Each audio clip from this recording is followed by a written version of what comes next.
Am I not live right now?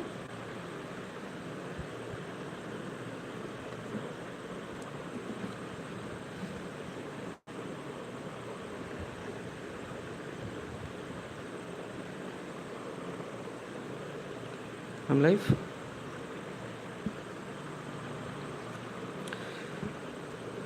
Did people join?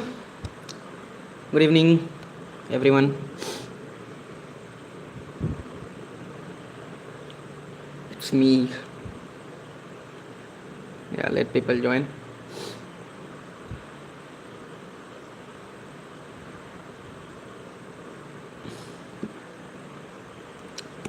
Good evening, guys. Good evening. Join and share the video.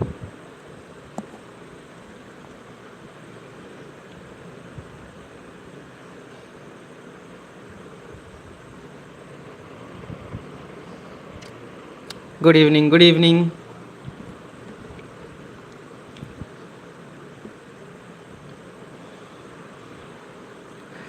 Guys, like the session and share it with your friends and family.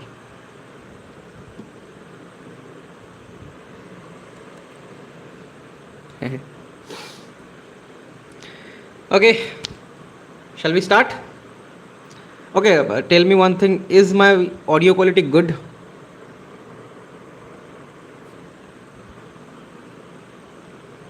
Is it good? Who is commenting?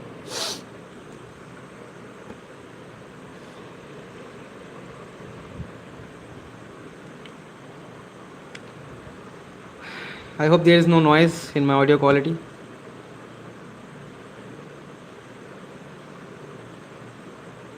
In the video?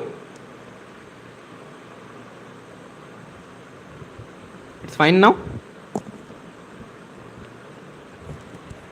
Is it fine?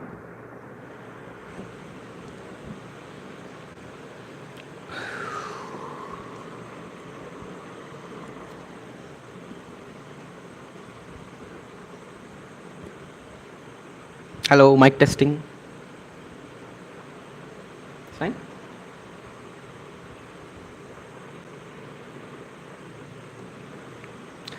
So let's start with today's topic, the ceasefire. We know what happened for last couple of weeks on the India-Pakistan border. So let's start with the starting. For last 2 months, there were instances where Pakistan, from the side of Pakistan, there were attempts of, breaking the rules of LoC, ceasefire violation, which Pakistan usually does when they are going to do something big. So they were doing that stuff, and around 1 month ago, 1 month before the Pahalgam attack, there were some trespassing or some, the terrorists, the militants came under the surveillance of a drone of the Indian Army. And Indian Army didn't have to took any measure because we laid a lot of mines which acts like the first line of defense if anyone tries to infiltrate our borders on LoC. So they got caught on the mines, and 5 of them lost their lives.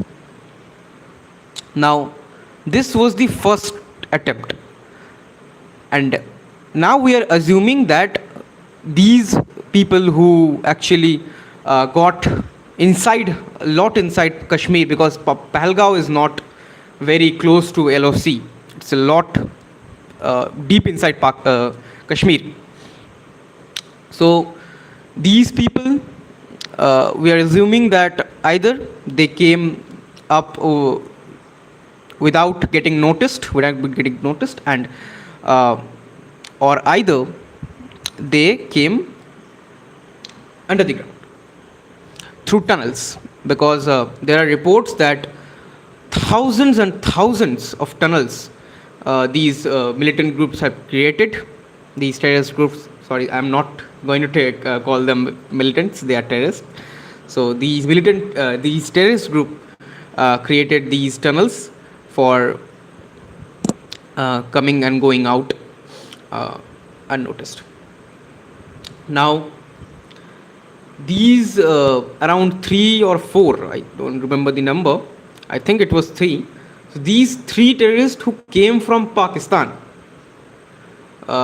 they probably came through this way inside India, and they, can you please turn off your mic, mute yourself.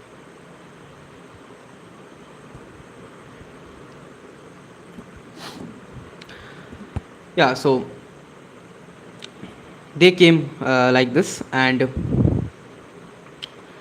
now these groups like Resistance Front or the Lashkar-e-Toiba or Jaish-e-Mohammed, they run brainwashing sessions in the heart of Kashmir. For decades this business is going. They brainwash the people of Kashmir. They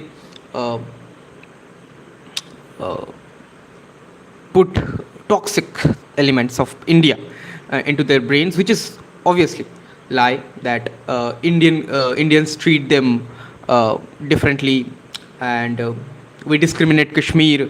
Kashmir is poor, and compared to the rest of the India. So they says these things in front of the Kashmiri people, and they brainwash them. So what happens through these sessions, that many Kashmiri young people, they gets influenced by these satsangs, or these are not satsangs, these sessions of the leaders of JEM or LET, and they got involved. They have been inducted in the operations. Like in this case, in the case of Pahalgam, there were 2 Kashmiri people. I think 2 of them. 2 of them were helping the 3 Pakistani terrorists.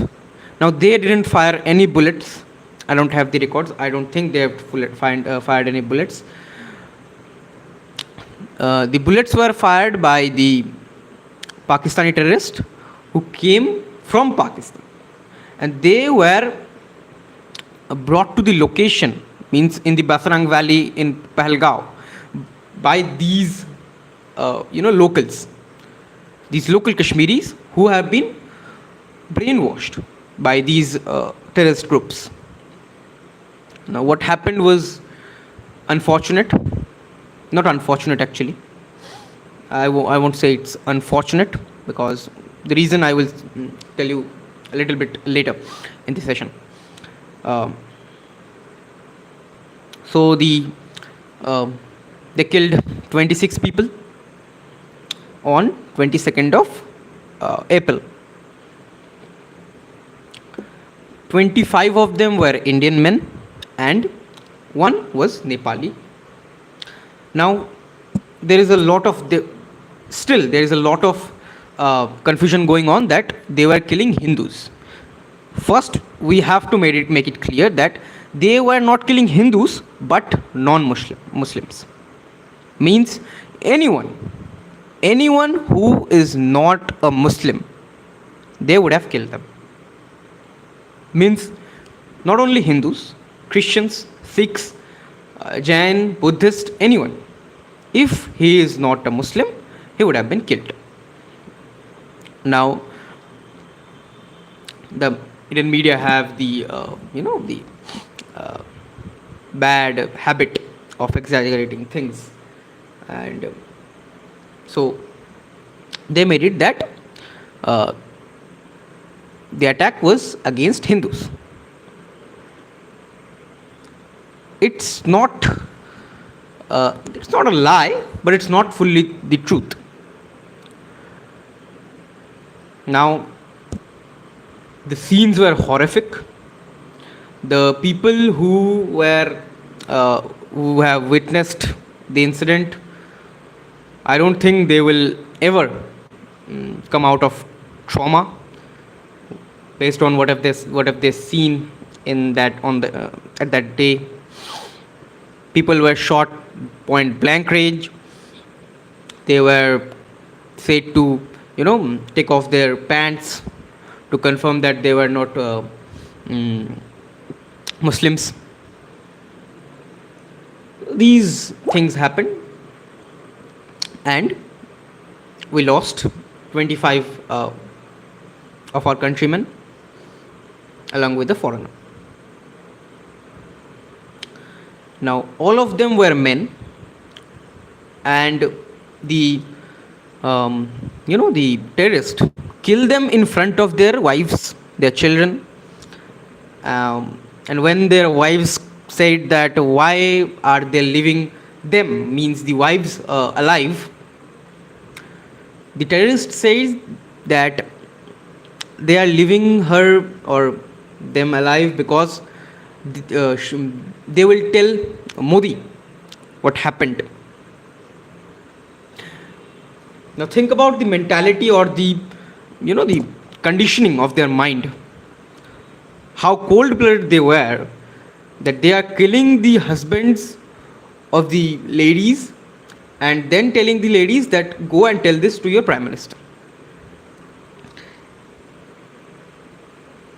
So videos came out, and the sindoor of our sisters, mothers, and were taken off by these terrorists. The whole country was bleeding. We are still bleeding, and we'll never forget and we'll never forgive Pakistan for these incidents or the Pakistani infrastructure, the Akas of terrorism in Kashmir. But the need of an instant action against terrorism was needed. And the whole country was in shock that how could it happen. Like, Kashmir was promoted as a very safe place for last 3 or 4 years. And in the heart of Kashmir, in the Pahalgam, this happens.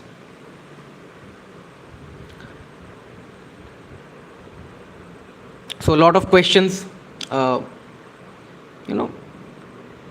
out from various people who tried to break the unity of the country at that time, which was not right. A great country becomes great when it is united at the time of suffering. Only then a great country becomes great. I think the current will go down. Just a second, guys.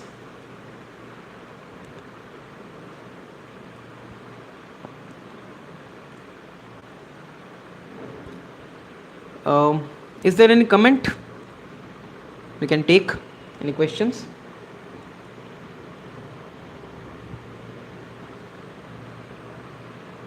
Okay, let it be. Just a moment. Let me finish this part. Then let me finish this part. Then I will take questions. Okay. Let me just finish that. So then, an instant action was needed, and the government.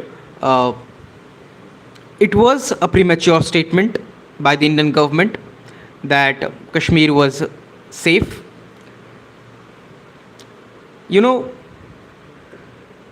Shit happens. Actually, shit happens. And this was a kind of that. A failure of intelligence, a failure of our security forces, and due to that, we lost our beloved countrymen. And we, the heads of all Indians, got down because of these incidents, and we will be taking a, the action against terrorism. That was clear. So then the planning started. The CCS was active, and we started planning how to strike back. Okay. Before I start the the planning session and the what happens in the operation, let's take a few questions.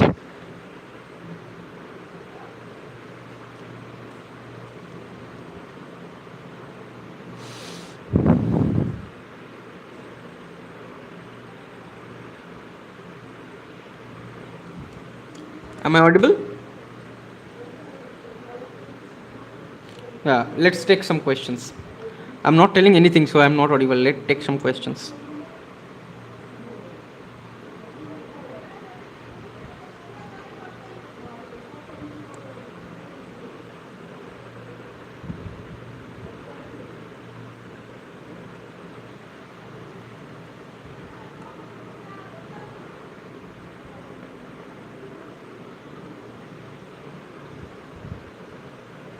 Yes, what is the question?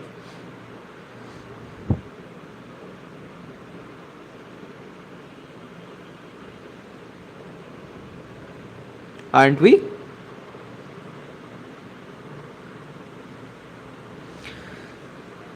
Look, finishing terrorism wholly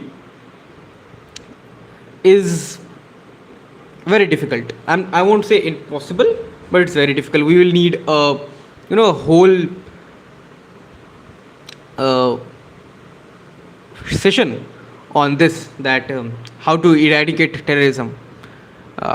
If you say, I will make a segment on that also, but it's very difficult. It's all the countries, because look, on one hand, terrorism is a threat to the world, and on the other hand, terrorism is a weapon for the developed countries, or some countries who wants their, for some countries who actually, some countries, who I am targeting, who wants their interest before the welfare of the world. So terrorism acts for them also. Means they mold terrorism in a shape which will serve their interest. Like like US did in Afghanistan. They created Al Qaeda. They trained Osama bin Laden. They paid for it later.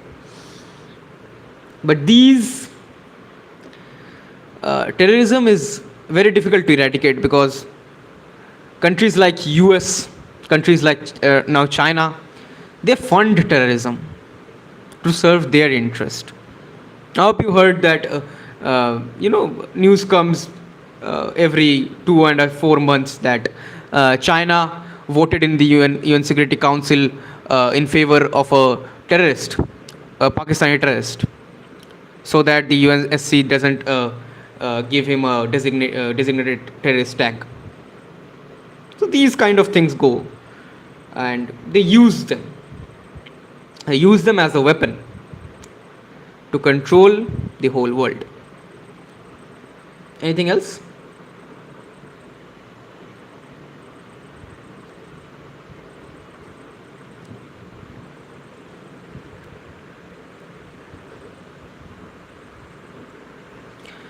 Security of India as well as other country.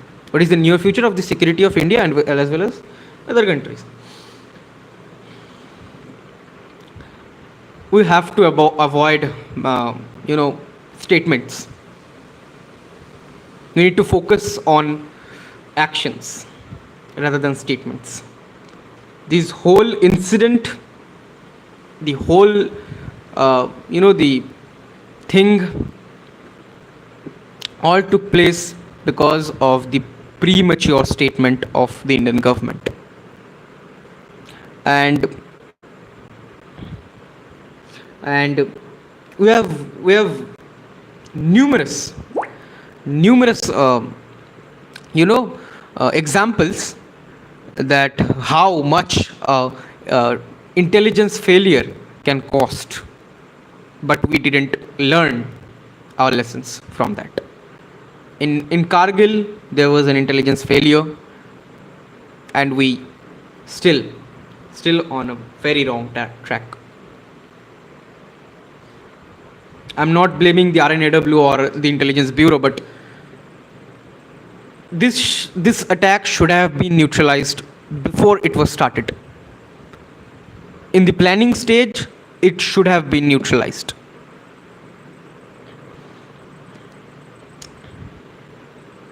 Yeah. Let's take it.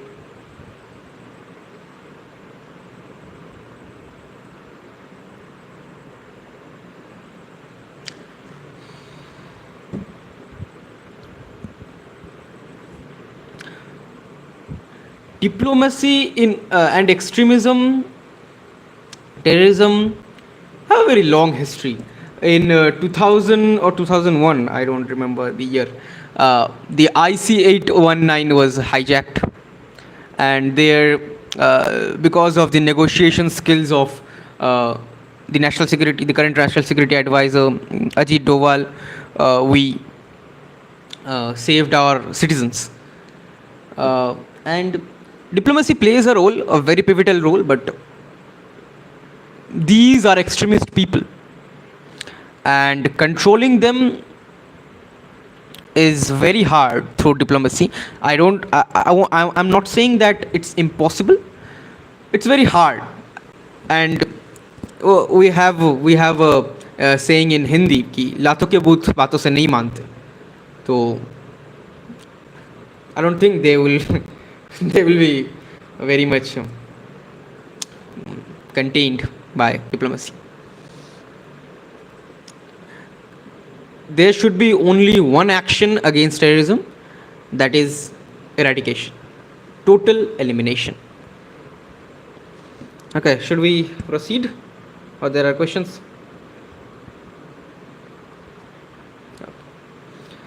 So let's proceed.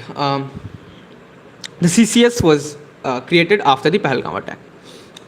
The Council on Security, the Cabinet Council on Security.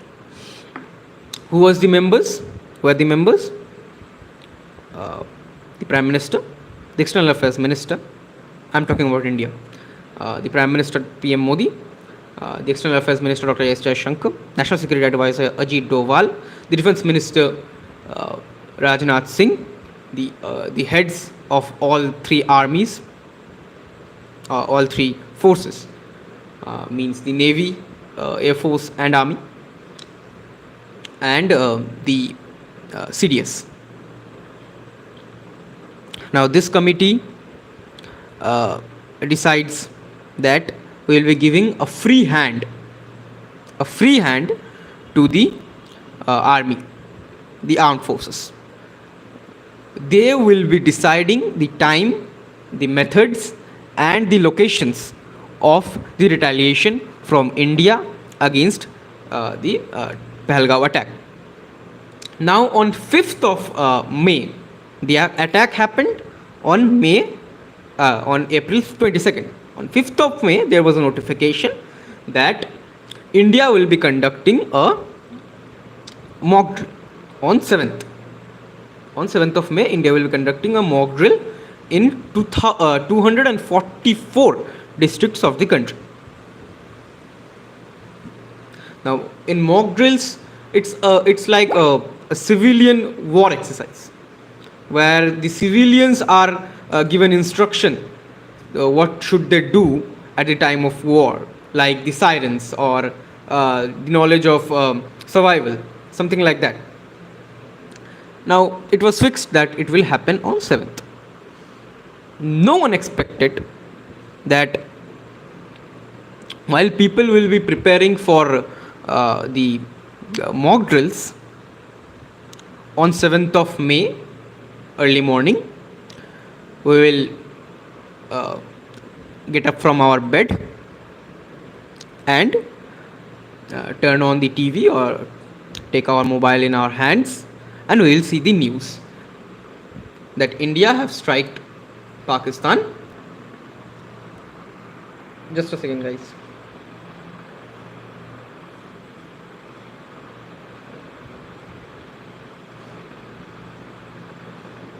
Just a second, guys. There is a technical glitch.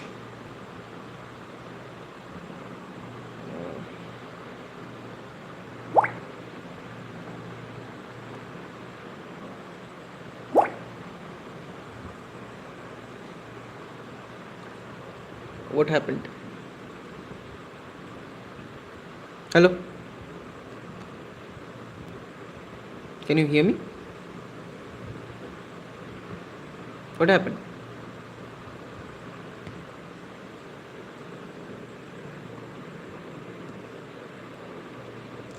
Is everything fine?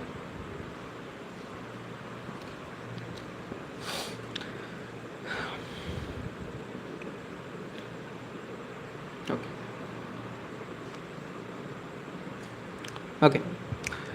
So on 7th of May, we got up from our bed and got the news that India have struck 9 locations in Pakistan and POK.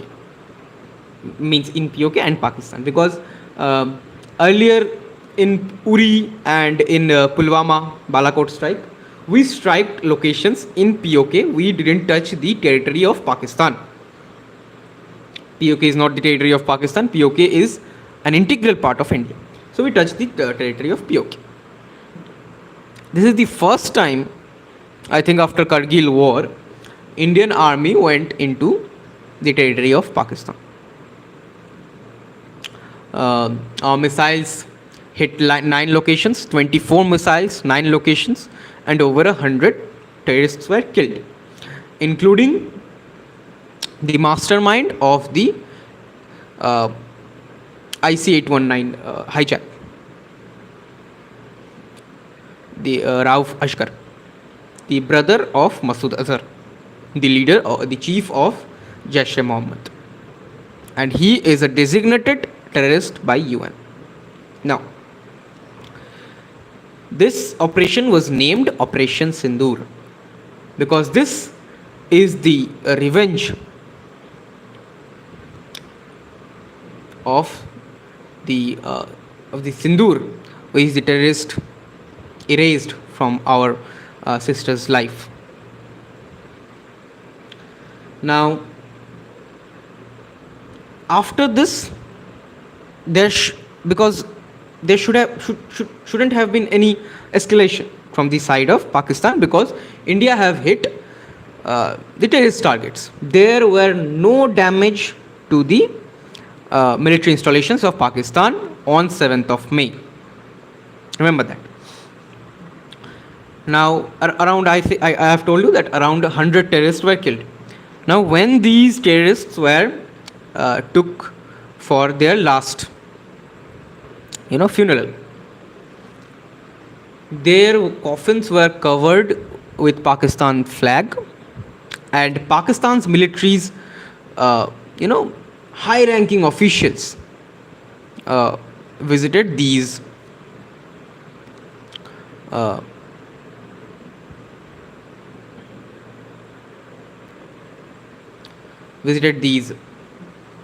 funerals, like lieutenants or the generals of Pakistani army. They were visiting these the funerals of these terrorists. So it was clear that Pakistani military was going to involve in this. In the night of 7th May, there were heavy shelling from the Pakistani side with artillery, and actually before Operation Sindoor, Pakistani military started deploying its regiments on Rajasthan border. And at that time, in one of my shorts, I have told you that Pakistan would, if they deploys their military in Rajasthan, it is highly anticipated that Pakistan would attack at night, and that was happened at, I think, it was 8th May, when Pakistan fired missiles on India in Rajasthan, Jaisalmer, and Barmer. But on 7th May there was high, heavy shelling and a drone strike. Hundreds, around 2 to 3 or 4. Actually, somewhere it was showing that 600 drones were fired. Now, I'm giving a reasonable number, that around 300 to 350 drones were fired. Now, in those drones, there were a large number of drones which was, Turkish made. The company Bayraktar, I think you guys have, if you guys follow the developments in international relations, I hope you guys heard this company's name in the Ukraine war, because Ukraine was using these Bayraktar drones at a very high, number against Russia. So, not those big drones, but Pakistan was using small Bayraktar drones to hit India. But we have our air defense system. There are layers of our air defense system. First comes the man-pads, means those guns. On 4th of May, India imported, some man-pads for air defense for our first layer of air defense system from US. Now those man-pads are the first layer. Then comes our, the short range, Akash and Barak. Barak is made with Israel, and Akash is an indigenous air defense system, a short range one, around 30 kilometers. It is the range of Akash air defense system. Then comes the last layer, which is the S-400 of Russia, and the whole this system is called Sudarshan. Now, not a single drone was able to hit India's land, but some of the artillery shots, some of the shelling which was done by the Pakistani army in Jammu and Punjab hit some of the civilian locations, and 12 civilians along with an army person died in this confront on 7th of May. On 8th, Pakistan targeted Rajasthan. At night, as I told you, at night they started drone strikes in Rajasthan and Kashmir also. It went for another day on 9th May. So till 10th May, till 9th May night, I would say, till 9th May night, India was just defending itself, but it was enough. What Pakistan was doing was enough. So India started preparing for a retaliatory strike in Pakistan. It was conducted under the, the Operation Sindoor only. The Western Fleet of the Indian Navy, along with INS Vikrant, was deployed near Karachi port. It was locked on Karachi port, but the government didn't give any orders to the Navy to strike. So the Navy didn't do anything. The Indian Army and Indian Air Force, in the night of 10th May, early night, means around 12, 15 a.m. at in 10th May, they strikes around 11 locations in Pakistan. Now, these were all military installations. They are air bases, they are military bases. Now listen to the locations. Lahore, Rawalpindi, Islamabad, Chaklala. These were the locations. The prime cities of Pakistan were targeted by Indian Air Force. And how did we achieve that? The Sukhoi Su-30. In 2024, there was a upgradation of Sukhoi Su-30 in its electronic warfare system, where the jamming system was included. So, in this strike, the Indian Air Force used these jamming system of Sukhoi Su-30.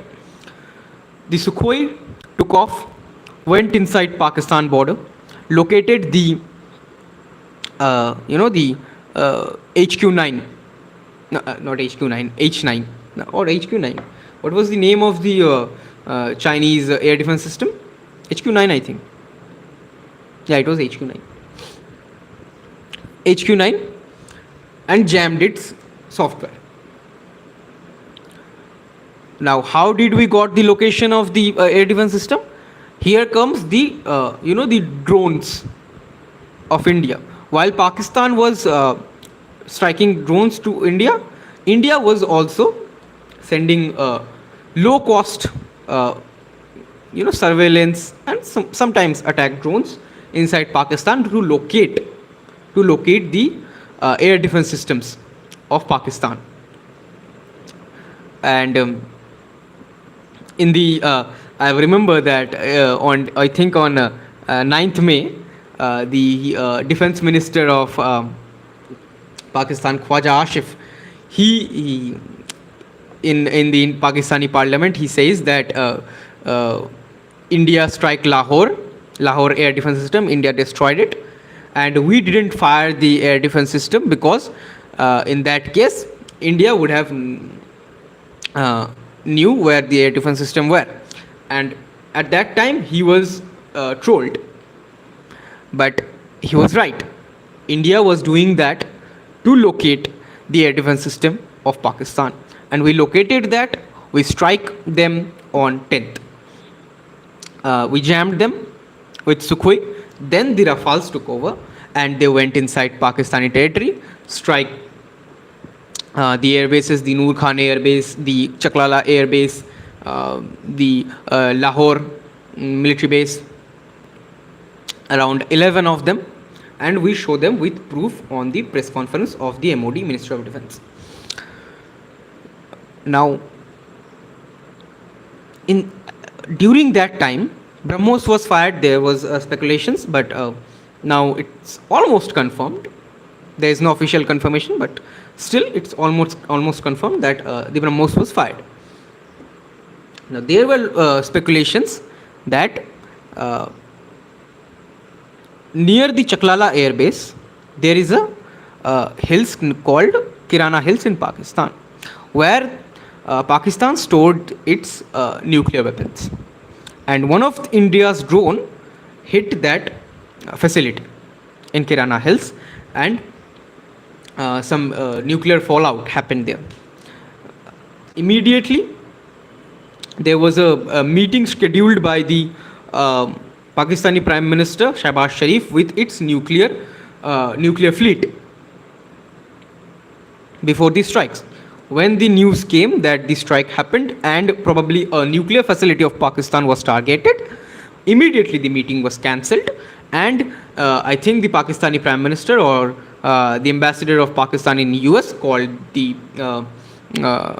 US administration, and there was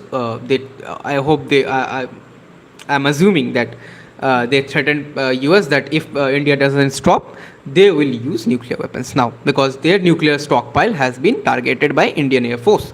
Now, then US got freaked out and they sent Beach King, which is a specialized aircraft of the US Air Force, which is modified for nuclear warfare. It came along with a Egyptian military aircraft. Now, there was no records, there was no notification of from the Pakistani side of or the Egyptian side of a military exercise, but the aircraft landed in Rawalpindi, where the Kirana Hills are located. Now,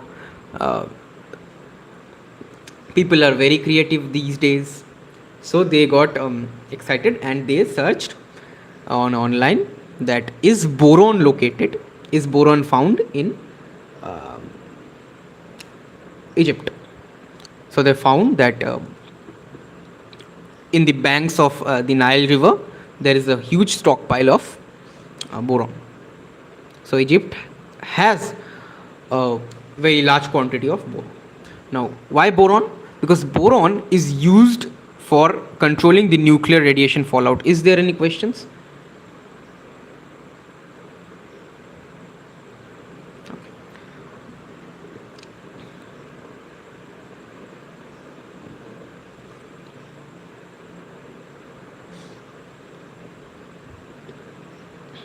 I will come to it later.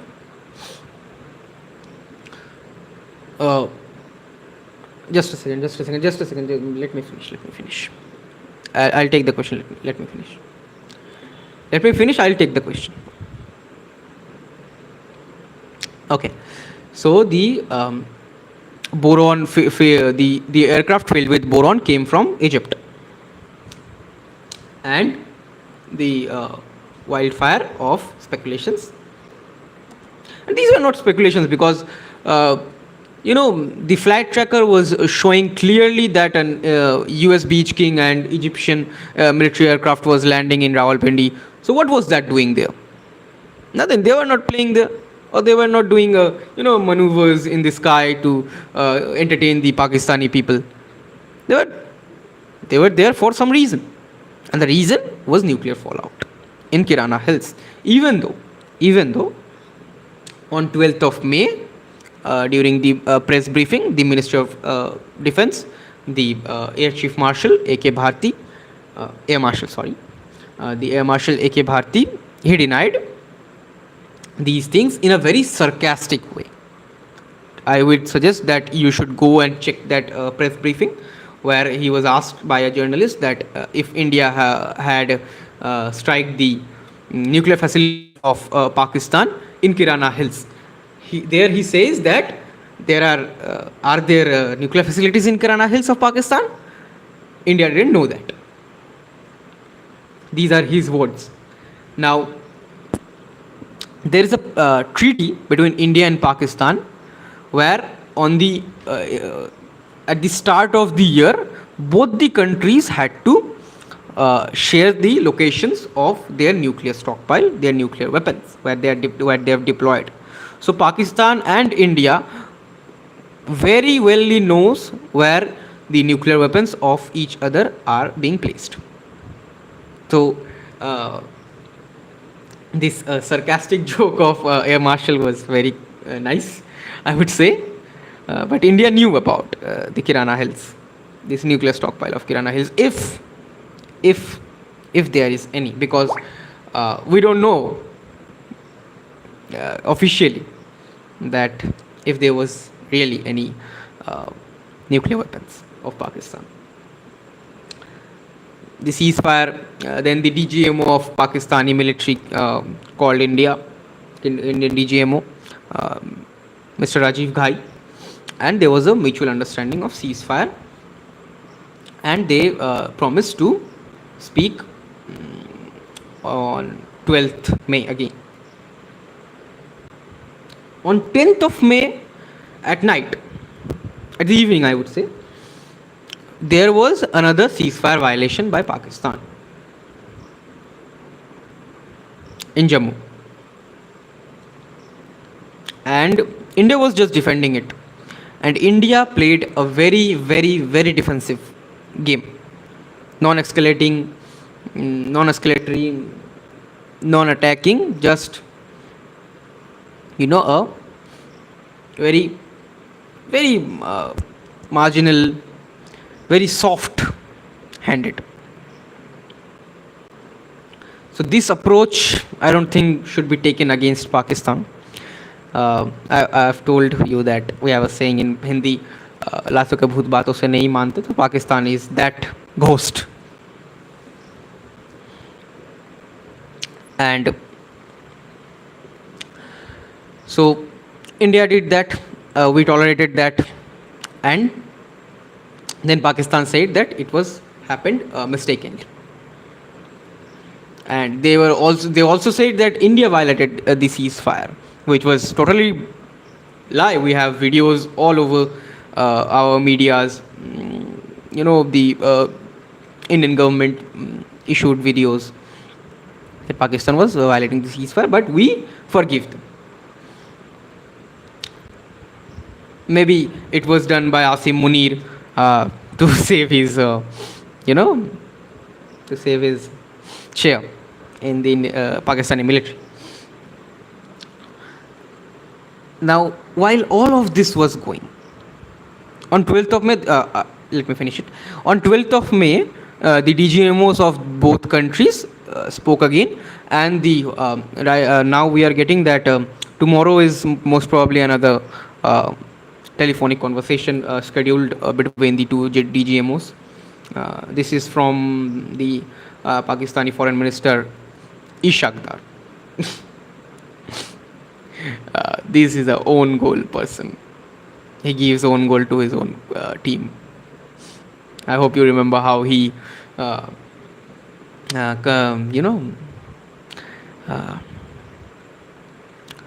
he confessed that his country is doing the dirty work of promoting terrorism for West for around 3 decades. Whatever. So the next DGMO talks are, I think, scheduled at tomorrow. Now, while all of this was going, something very significant was happening on the other side of Pakistan. We were fighting, we were defending our country. From the Pakistani point of view, it was Pakistan's east border. East border. But on the west border, not on the border, on the western province, which is the westmost province of Pakistan and the largest province of Pakistan, along with the most natural resourceful province of Pakistan, Balochistan, was burning. Now, Balochistan is burning for decades as Pakistan is exploiting its natural resources, doing genocides, mass killing of the province. Balochistan people took the matters in their hand, and they started, escalating the tensions with Pakistani army, and they took over significant numbers of military bases located in the province. And I think I made the video day before yesterday that Balochistan declared independence. Now, it's not that easy, but they have done it. They have declared independence, but it will be a long war. Now, the timing of Balochistan's uprising is very, very, very significant. Why? Because at this time, Pakistan was engaged with India. At the same time, the Indian Navy was blocking the Karachi port.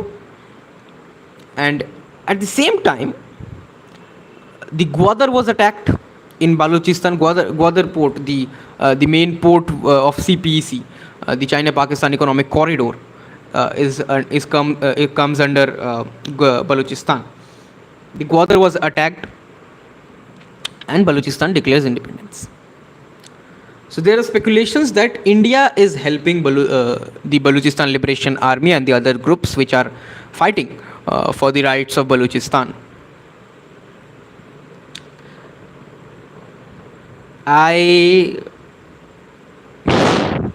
In this case, I would stand with government, even though I have made many remarks, have give you many, hints of what is going on in Balochistan, what is India's role in that. But I would take the side of Indian government that we have nothing to do with Balochistan. We are innocent. We have nothing to do with Balochistan, and Balochistan is the internal matter of Pakistan. Okay. Now, a Baluch activist,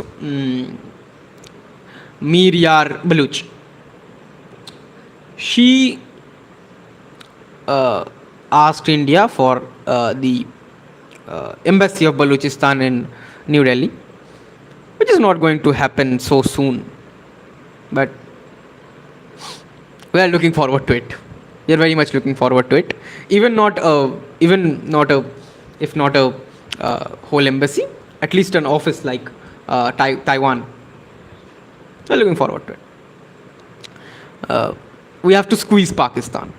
We have to squeeze Pakistan very hard. That's why I made a video on I think 6th May that Dr. Jaishankar spoke with his Iranian counterpart on the same date, on 6th May, before the strikes. The Operation Sindoor was started.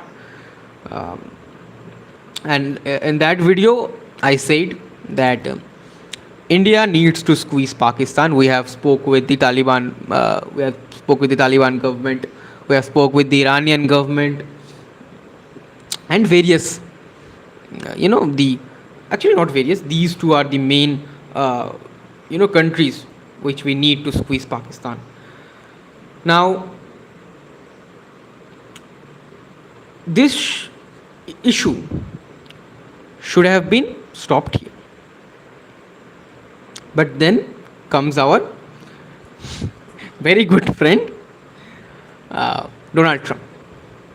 He starts to taking credits of the mediation between India and Pakistan, like it always does. And India straightforwardly said him that there is no involvement of any third party in this ceasefire agreement or ceasefire understanding. The only thing that then happened is that Donald Trump took a U-turn from his statement of taking credits. Now, I think Pakistan made some gestures towards Trump, like now news is coming. I have covered it in my yesterday's video that Pakistan is investing in a cryptocurrency which is owned by the relative of Donald Trump. So maybe these are the reasons that US built pressure on India to do a ceasefire. But I don't think India did the ceasefire under US pressure because we haven't. US pressured us in 1971 war. US pressured India in Kargil war. They gave us pressure in the 1965 war. We didn't care. We won all of them. So we don't get scared of US. And I don't think India have done this ceasefire on Donald Trump's words. So yeah, this was it. So now let me take some questions.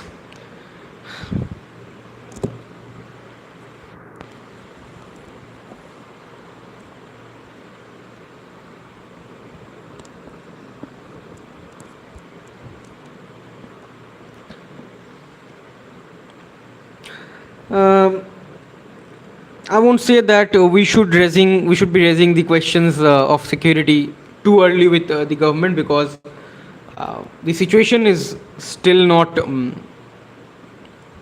watered down. I forgot to include the most important part, the Indus Waters Treaty. Okay, we'll come back to that. Let me just answer it. Yeah. We should not be doing this straightforwardly right now, because the situation is still not watered down. The Operation Sindoor is still going on, and this ceasefire is a temporary one. This is not a permanent ceasefire. Now, coming back to this Indus Waters Treaty, I think India did the Indus Waters Treaty on 24th of April or 25th of April.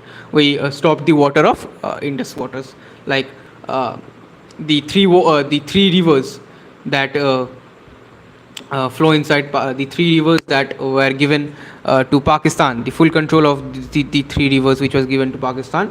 Uh, what was the rivers? Jhelum, Indus, and I think Ravi. These were the three rivers. So India blocked the water, and it should be done because the demographics of the region has been changed since the Indus Waters Treaty was signed. So that was a good gesture, which Pakistan never appreciated through its actions. So it was bound to happen, and it had happened. But India lost an opportunity. I would say that India lost a very big opportunity of taking a big chunk of POK inside us. Maybe this is a this is a plan of future. So we'll leave it like that. Okay. Any questions? Any more questions? Let me take questions, then we will end the session.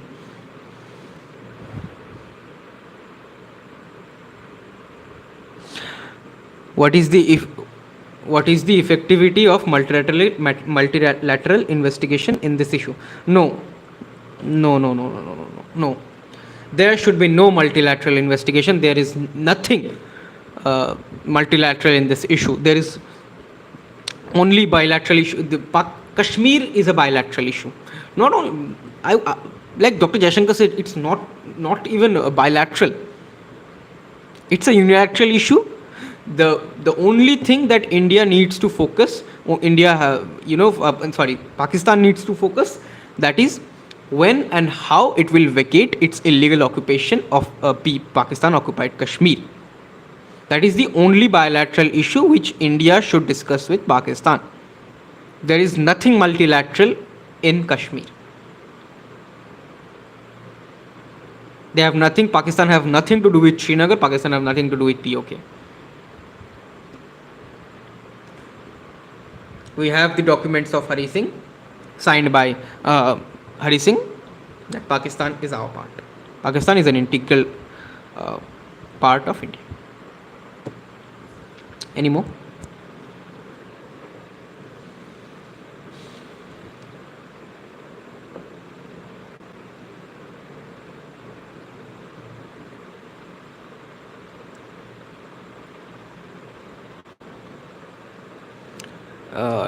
Terrorism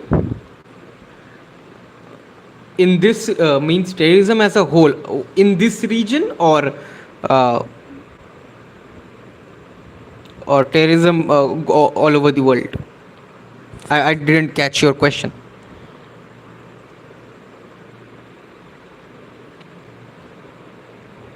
The whole network of terrorism. Okay. Multilateral investigation in the whole network of terrorism. Investigation of terrorism is not an option, I think. There should be no investigation, there should be eradication. I would say only one thing: there should be no investigation, there should be only eradication of terrorism, like Israel is doing. Chaos, total chaos. There should be total chaos. And we know what is the hub, who is the, where is the hub of the global terrorism factor. It's our beloved neighbor. Anything else?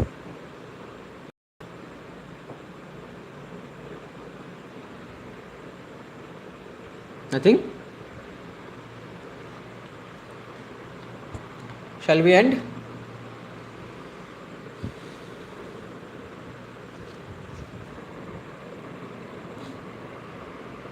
I think we should end because the way, yeah, it's the weather of at my place, the weather The weather at my place is not very good. Okay, um, so I will leave this session, and a question for you guys. For a question for you guys. You need more live session, Yorak? You will get. Don't worry. I will make. I will do a live session in a month, for sure. Don't worry.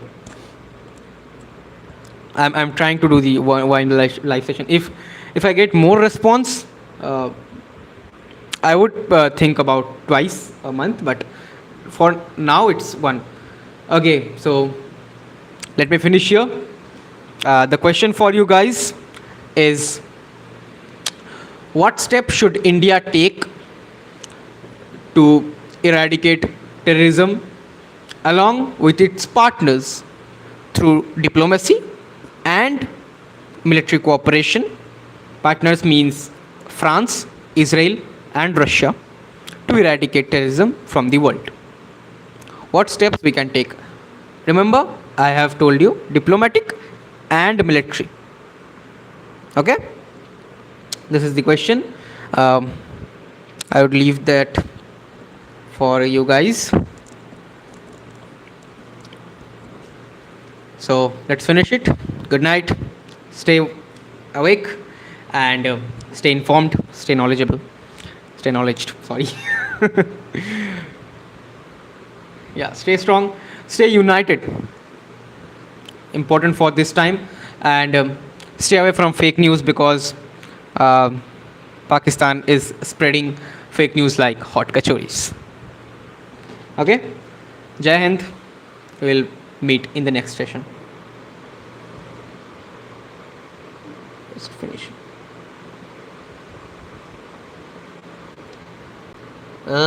खत्म हुआ? Oh.